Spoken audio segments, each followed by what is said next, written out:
Hello viewers, কেমন আছো সবাই? নতুন ভিডিওতে সবাইকে আবারও স্বাগত জানাই। আজকের ভিডিওতে আমি বর্তমান সময়ের সবচেয়ে জনপ্রিয় তিনজন অভিনেত্রী তানজিন তিশা, মেহজাবিন চৌধুরী এবং কেয়া পায়েলের বয়স নিয়ে তোমাদের সাথে কথা বলবো। আজকে জানাবো এই তিনজনের মধ্যে কে সবচেয়ে বড়, কে সবচেয়ে ছোট। ভিডিও শুরু করার আগে বলে নিতে চাই, তোমরা যদি এই চ্যানেলে নতুন হয়ে থাকো তাহলে চ্যানেলটিকে সাবস্ক্রাইব করে আমাদের সাথেই থেকো। ডিয়ার ভিউয়ার্স, এই তিনজন সেলিব্রিটির মধ্যে সবচেয়ে ছোট হচ্ছে কেয়া পায়েল। কেয়া পায়েলের জন্ম তারিখ হচ্ছে 12ই মার্চ 1994 সাল, আর সে থেকে 4ই নভেম্বর 2022 সাল পর্যন্ত তার বয়স দাঁড়িয়েছে 28 বছর 7 মাস 23 দিন। আর এরপর নাম্বার 2-এ আছে তানজিন তিশা।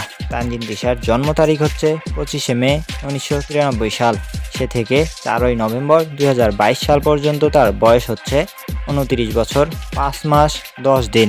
আর এই তিনজনের মধ্যে সবচেয়ে সিনিয়র অভিনেত্রী হচ্ছে মেহজাবিন চৌধুরী। তার জন্ম তারিখ হচ্ছে 19শে এপ্রিল 1991 সাল, সে থেকে 4ই নভেম্বর 2022 সাল পর্যন্ত তার বয়স দাঁড়িয়েছে 31 বছর 6 মাস 16 দিন।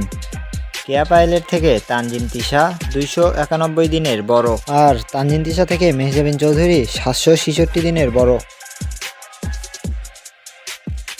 এই তিনজনের মধ্যে কাকে আপনার সবচেয়ে বেশি ভালো লাগে তা অবশ্যই কমেন্টে জানিয়েন। আর পরবর্তী ভিডিও যদি আপনার পছন্দের সেলিব্রিটিকে নিয়ে দেখতে চান তাহলে অবশ্যই তার নামটি বেশি বেশি করে কমেন্টে জানিয়েন। দেখা হবে, কথা হবে পরবর্তী ভিডিওতে। ততক্ষণ পর্যন্ত ভালো থাকুন। খুদা হাফেজ।